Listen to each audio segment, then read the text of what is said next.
Hello everybody and welcome to my true crime channel. I hope you're all doing good and having a great day.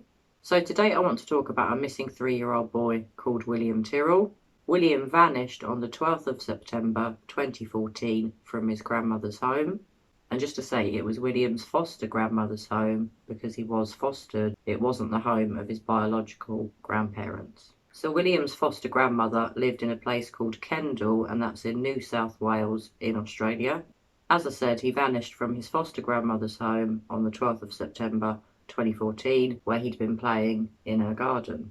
Now, at the time of William's disappearance, he was wearing an extremely distinctive Spider-Man suit. He was also playing in the garden with his sister.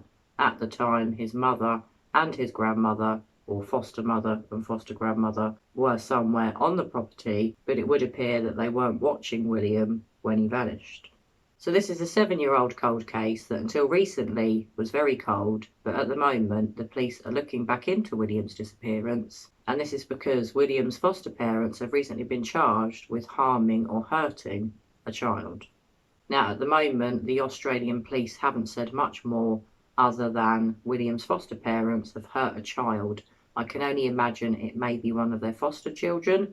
I'm not sure. They've not said, but it would seem that William's foster parents, especially William's foster mother, are now being looked back into regarding William's disappearance. So at the time of William's disappearance, his mum, his dad and his sister had driven up to his grandmother's home in Kendall, which is a good few hours drive from Sydney, and it was decided upon last minute by William's parents, who then pulled him and his sister out of their nursery or schools without giving any notice. Now, I found it very strange that this was quite a last-minute trip, and on this last-minute trip, William disappears. Now, something that's very interesting to note, in September of 2016, 2 years after William disappeared, a reward of $1 million Australian dollars was offered for the recovery of William, and it did not require that an arrest, charging, or a conviction of any person or persons. If they could just let the police know where William was, someone could have collected $1 million Australian dollars. So on the 15th of November this year, after receiving new evidence, the New South Wales Police renewed the search in 3 areas surrounding Kendall, where his foster grandmother's home was, and they are assuming that they're looking very sadly for human remains. So on the 17th of November this year, media reported that William's foster parents and now deceased foster grandmother were being treated as persons of interest in his disappearance. Now, on the day that William disappeared, his father did have an alibi that checked out. He'd gone off to pick up a medical prescription from a nearby chemist. And on the day that William disappeared, his father had been having trouble with his mobile phone. He needed to use it for something to do with his job, and he went off looking for better coverage or reception for his mobile phone. This alibi has checked out with the police, and it would seem that William's foster dad or foster father was definitely not there when William disappeared.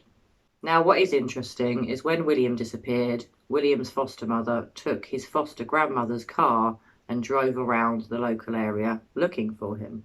Now, presumably at the time the car was looked into, although I don't know that for a fact, because as far as I'm aware, the Australian police treated William's disappearance immediately as an abduction.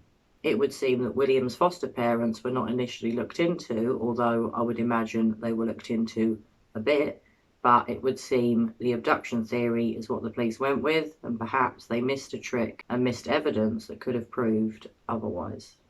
So what's interesting is William's foster grandmother has since died, but her car, the vehicle that her daughter searched for William in, has since been found. Now, like I said, I don't know if it was looked at by the police initially. The car has since been sold on to a new owner, but what I do know is the police have recovered this car and they are now inspecting it and looking at it for forensic evidence. So as I said, guys, the police in Australia initially looked at this as an abduction. The parents said it was definitely an abduction. Now, at the time that William disappeared, he had an older sister who was 4 years old. Obviously, only being 4, I doubt she was much of a reliable witness as to what happened. So something that's very interesting, William's foster grandmother lived in a house that had quite a large balcony. So what is now being thought is that William had a tragic accident. He fell from the balcony at his foster grandmother's home, and perhaps his foster mum and his foster grandmother covered it up.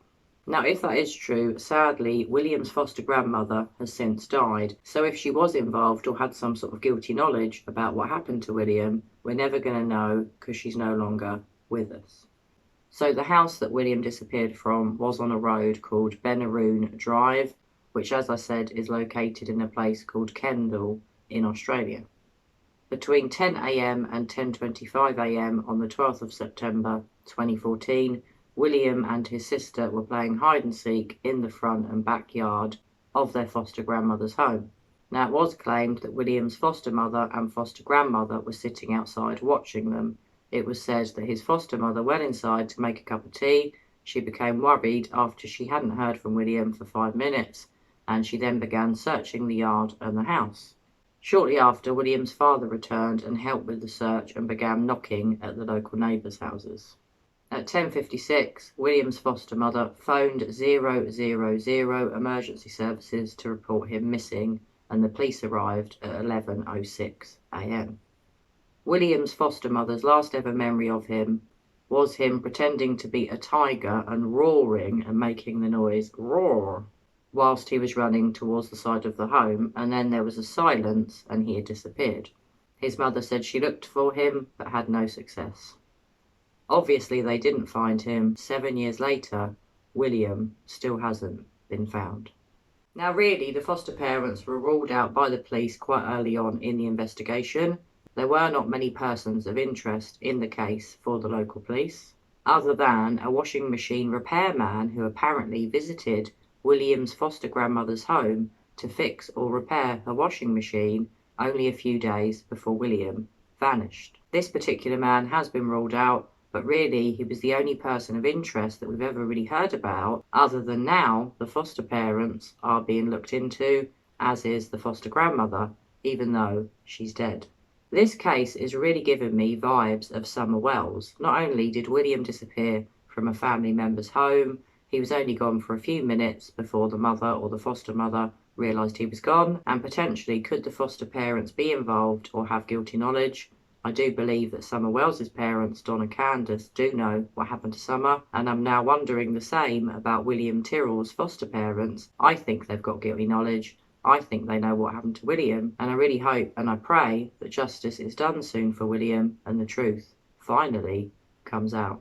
Not a lot is known about William's biological family or biological parents. All that is known is that he was removed and put into foster care because the family home was not a safe place for him to be. It would seem that William's biological parents didn't want him to go into care, and when they knew it was likely that he was going to go into care, they took him on the run. Now, eventually, the authorities did catch up with them, and sadly, William was taken into foster care. Now, when William disappeared, his biological parents wanted to search for him, but the local authorities refused to let them search for their son because they said it wasn't fair on the foster parents. What is extremely heartbreaking about that is that William's biological parents obviously loved him. Perhaps they had substance abuse issues, perhaps they had mental health problems. I don't know, I'm just making assumptions here, but I believe they truly love their son and they didn't want him to go into care. I think it's really sad that William's biological parents weren't allowed to search for him. That must have been extremely difficult for them. I know that they were looked into and investigated 7 years ago, but it was thought by the police that they were not involved in William's disappearance. So the police in Australia are once again searching for William. The front and backyard of his foster grandmother's home is being searched again. Local bushland and an area surrounding his foster grandmother's home is also being dug up, and a really big search is once again underway for William. Let's hope, guys, let's keep our fingers crossed that they do find something, even if it is human remains, which will be horrific and extremely upsetting. At least if William is out there somewhere, if he is dead, he can get the funeral that he deserves. So this could take the police a good few months to look for William and to find something. Something about this case that breaks my heart is what a cute little kid William looked like, and seeing him in his Spider-Man outfit and knowing that he disappeared in such a distinctive costume really makes this case even more bizarre, because if William had wandered off, surely someone would have spotted him or remembered seeing him in that Spider-Man outfit. Now, as far as I'm aware, there aren't any reports of witnesses seeing him wandering off on his own. The police didn't catch an abductor, and look how quick, within only a couple of weeks, they caught the abductor of Cleo Smith. It is also presumed that because Cleo Smith was located so quickly, the police have maybe thought they should look back into William's case, but it wouldn't seem that's the only reason. It's because William's foster parents are in some sort of trouble with the police for hurting a child. I really hope that William's foster parents didn't hurt him. Could it be that William's mother harmed him on purpose and covered it up? Could it be that William's mother and grandmother weren't watching him and he had a tragic accident and it's been covered up? That seems like the most likely scenario to me here, guys. I personally think that there was neglect going on and potentially William had a tragic accident and his foster mother covered it up, maybe with the help of William's foster grandmother. So the call from the foster mother to the emergency services is really bloody weird. It starts off with her going, "Yeah, hi, my son is missing." Yeah, hi. I don't think so. That's a huge red flag to me. Red flags are flying for William Tyrrell's foster mother. Now, in all the years that I've been analysing police statements, I've often noticed that guilty people start off the phone call by saying hello or hi, or in this case, yeah, hi. If you have a missing child and you have an urgent need for assistance from the emergency services, you wouldn't tend to start off with a greeting. Hello, hi, how are you?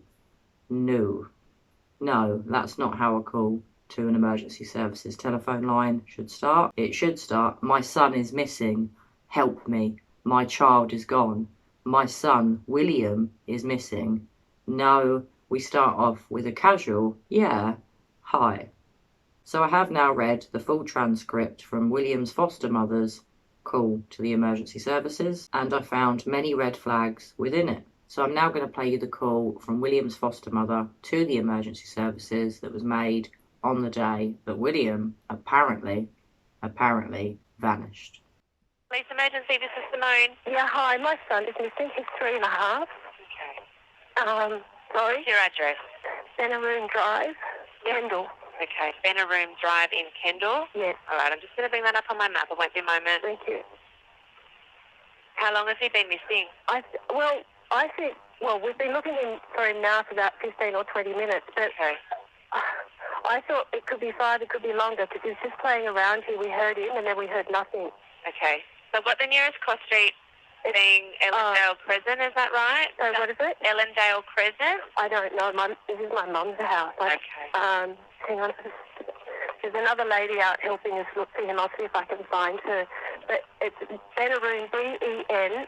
Yeah, I can see where you are. I'm just wondering. Yeah, so it's Benaroon Drive in Kendall, and I've got your nearest cross street as being Ellendale Crescent.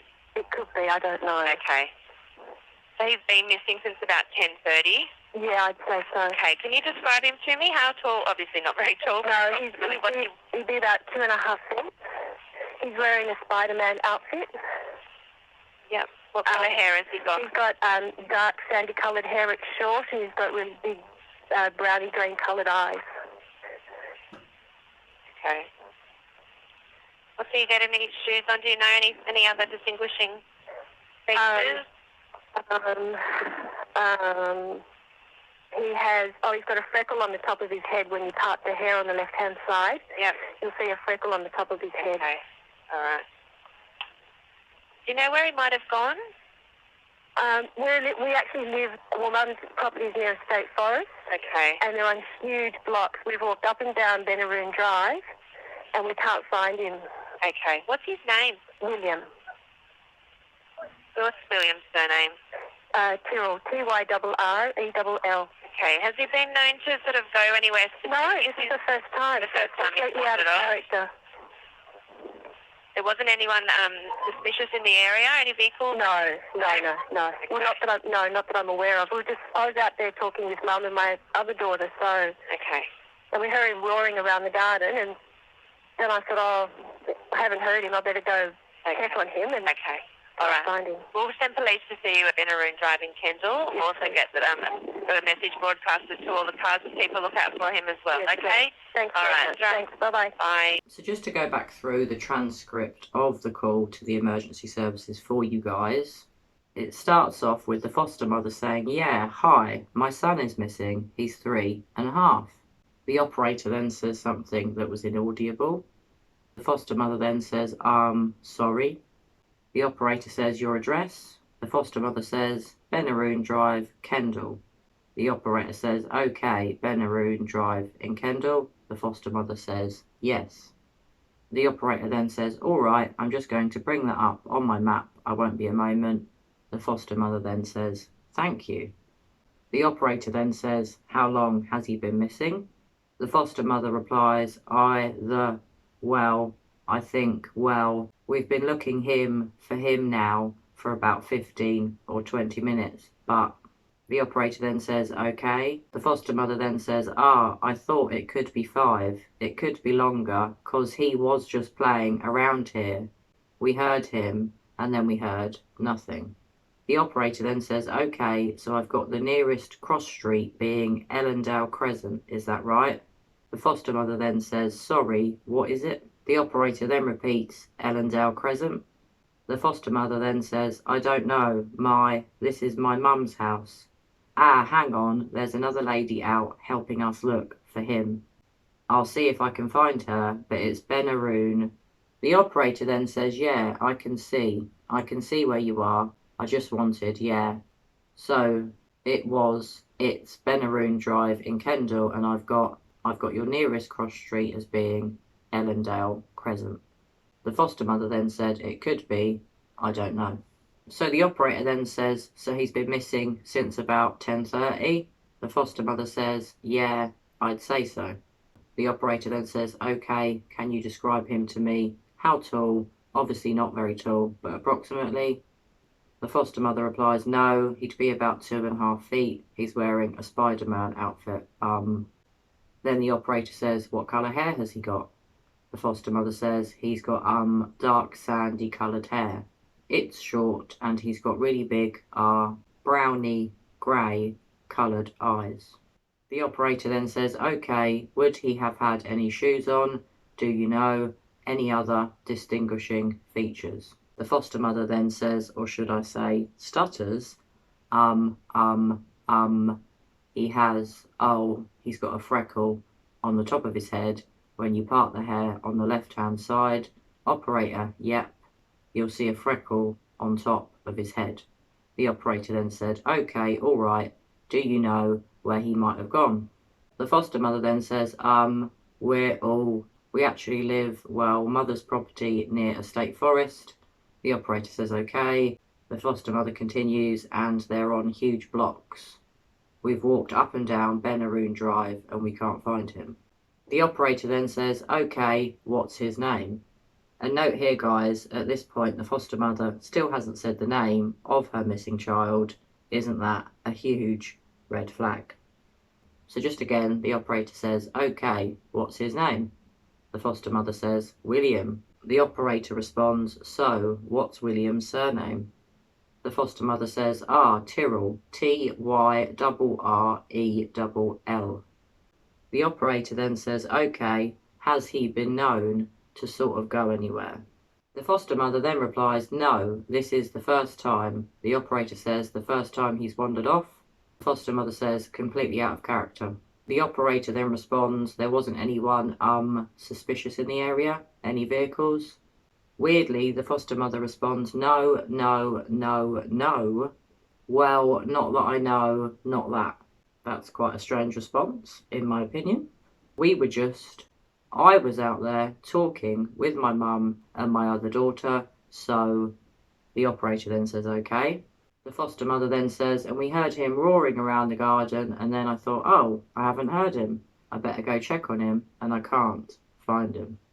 The operator replies, "Okay, all right, we'll send police to you at Benaroon Drive in Kendall." The foster mother then says something, but it was inaudible. The operator continues, "We'll also get the message broadcasted to all the cars to keep a lookout for him as well, okay?" The foster mother then says, yeah, sure, thanks so much, thanks, bye-bye. The operator then says bye.